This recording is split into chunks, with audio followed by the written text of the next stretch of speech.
La situation politique est en pleine évolution, avec des conséquences importantes sur la présence internationale dans le pays. Alors que la France se retrouve désormais personnellement de ses positions controversées, les États-Unis tentent de maintenir leur influence, mais font face à un défi de taille dans un contexte où le peuple nigérien rejette toute forme de colonialisme.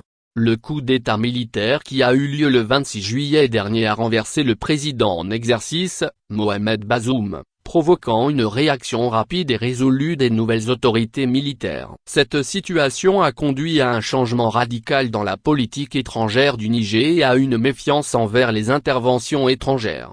L'administration militaire au Niger a montré une réticence évidente envers les propositions émanant des États-Unis, qui semblaient vouloir maintenir leur influence dans la région. Cependant, d'autres puissances mondiales et des organisations régionales ont opté pour la voie diplomatique pour tenter de restaurer l'ordre constitutionnel dans le pays, en évitant toute forme d'ingérence. Un peu plus de 2 semaines après le coup d'État, la secrétaire d'État américaine, Victoria Nuland, a entrepris une visite inattendue au Niger. Au cours de cette visite, elle a rencontré des responsables militaires nigériens, dont l'un des membres de la junte au pouvoir, le général Moussa Salahu Barnu. L'objectif était d'entamer des négociations en vue du retour au pouvoir du président renversé, Mohamed Bazoum. Malheureusement, ces discussions n'ont pas abouti à des avancées significatives, malgré des échanges qualifiés de clairs et parfois assez difficiles par Victoria Nuland. La diplomate américaine a quitté Niamey sans avoir obtenu de résultats tangibles, laissant planer des doutes quant à la possibilité d'une résolution négociée de la crise politique au Niger.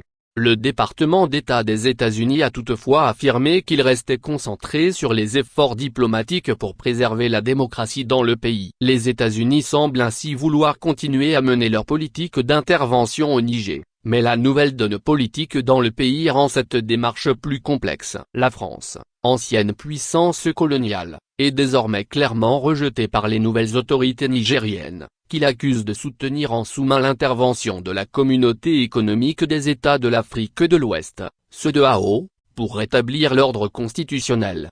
Ce rejet de l'influence étrangère, qu'il s'agisse de la France ou des États-Unis, traduit la volonté du peuple nigérien de prendre en main son propre destin, sans subir de nouvelles formes de colonialisme. Depuis leur prise de pouvoir, les militaires nigériens ont fait de la France et des États-Unis leur cible privilégiée, affirmant que ces pays étaient à l'origine de l'intervention de la CEDEAO. L'évolution politique au Niger reflète également un changement plus large dans la région du Sahel, où le néocolonialisme perd du terrain. Le Niger a rejoint l'alliance interafricaine initiée par le Mali et le Burkina Faso, montrant ainsi sa volonté de s'affranchir des influences étrangères. Cette tendance anticoloniale et anti-ingérence pourrait bien se propager à travers tout le Sahel, où les populations locales prennent conscience de l'importance de défendre leur souveraineté et leur autonomie politique.